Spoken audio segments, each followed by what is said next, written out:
नमस्कार दर्शकों, मैं कमल श्रीमाली आपका हार्दिक स्वागत करता हूं हमारे इस ज्योतिष के प्रोग्राम में, जिसका वर्तमान का विषय है सौतन और ज्योतिष। हमने अभी तक ऐसे विषयों को लिया है जिनसे आप और आपके जीवन में कुछ न कुछ कार्य अटके हुए होते हैं, अर्थात आपके जीवन में सबसे ज़्यादा जो जरूरतमंद विषय होते हैं उन सबको हमने अभी तक उठाया है। लेकिन इस बार हमने एक ऐसा विषय लिया है जो आज तक ज़्यादातर अनछुआ विषय है। बहुत कम ज्योतिषियों ने इस विषय को हाथ लगाया या इस पर विश्लेषण करने की चेष्टा की है।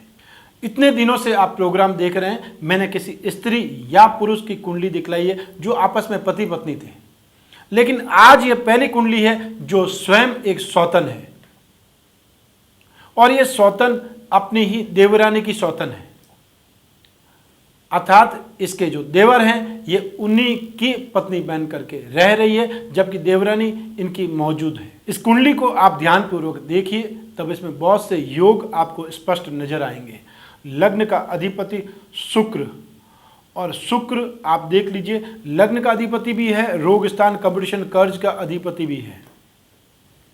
शुक्र यहाँ पे चंद्रमा के साथ में, चंद्रमा और शुक्र दोनों मिलकर के एक जो योग देते हैं रूपवान बनने का योग। जब लग्न ही शुक्र का होगा, अर्थात लग्न का अधिपति शुक्र होगा, तो वह लड़का या लड़की सुंदर तो अवश्य होगा। अब सप्तम स्थान का अधिपति, सप्तम स्थान ग्रह सुख का होता है, ग्रह सुख का अधिपति मंगल यहाँ पे द्वादश भाव में स्वग्रही है मंगल, लेकिन यह मंगली कुंडली की परिभाषा में भी आ गई।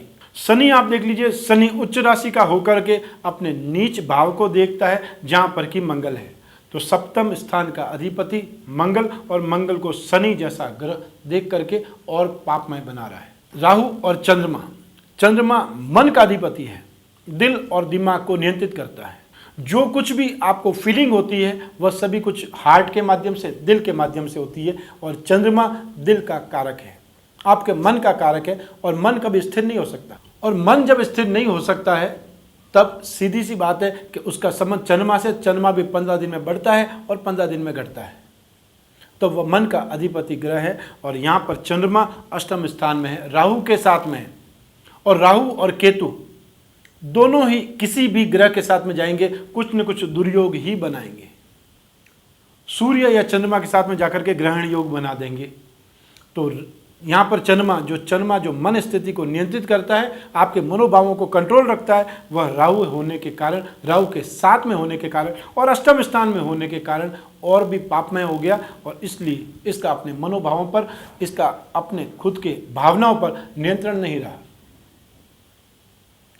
सूर्य और चंद्रमा दोनों ही बेसिक प्लेनेट है, मुख्य ग्रह दो ही हैं। सूर्य आत्मा को नियंत्रित करता है और चंद्रमा आपकी कुंडली, आपके जीवन में मन के भावों को नियंत्रित करता है। तो यहाँ मन के भाव हैं, वह है चंद्रमा। तो चंद्रमा देख लीजिए दूषित हो चुका है।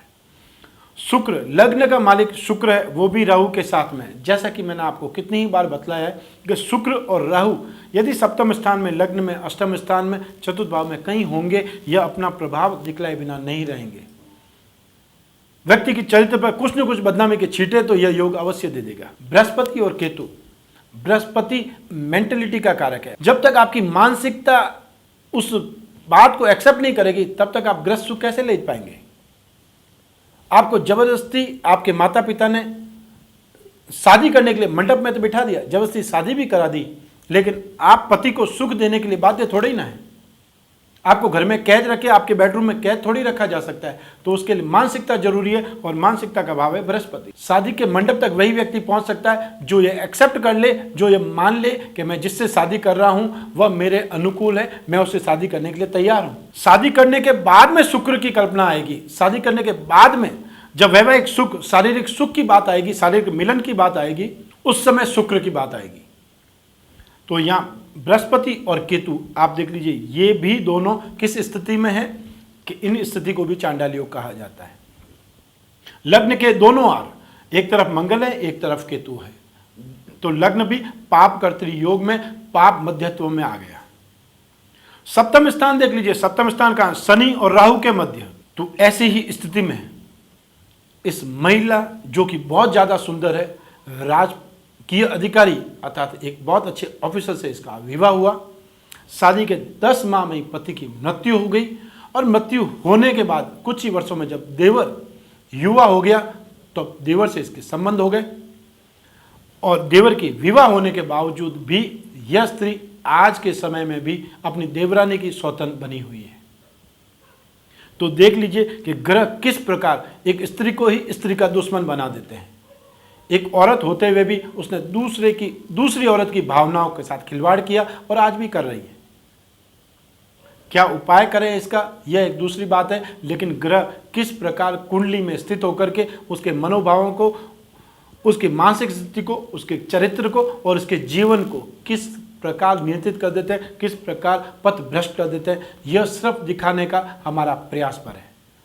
कोई जरूरी नहीं है कि आपकी कुंडली में शुक्र और राहु हो या ऐसी स्थिति में 3 ग्रह एक साथ हो तो आपकी जिंदगी में भी यही होगा, कोई जरूरी नहीं है। इन सब स्थितियों के लिए इनकी कुंडली का नवांश कुंडली भी है, अष्टक वर्ग भी है, ग्रह स्थिति भी है, तो ग्रहों की डिग्रियां भी है, ये सभी कुछ इसके लिए जिम्मेदार होगा। इसलिए यह जो बतलाने का प्रयास है, एक उदाहरण के तौर पर बतलाने का प्रयास है। सिर्फ इन बातों के आधार पर ही अपनी जिंदगी को कलुषित मत कीजिएगा, अपनी जिंदगी को खराब मत कीजिएगा। यदि आपकी भी ऐसी कोई समस्या है, आपके आसपास ऐसी कोई समस्या है, निसंकोच निसंदेह हमें लिख भेजिए। हम आपको आपके घर बैठे ही समस्याओं का समाधान बतलाने का भरसक प्रयास करेंगे। आप सिर्फ हमें अपना मददगार मानिए। आप 2 कदम बढ़ जाइए, हम आपके लिए 100 कदम आगे आ जाएंगे। कल फिर मिलेंगे एक ऐसी ही कुंडली के साथ में। तब तक नमस्कार।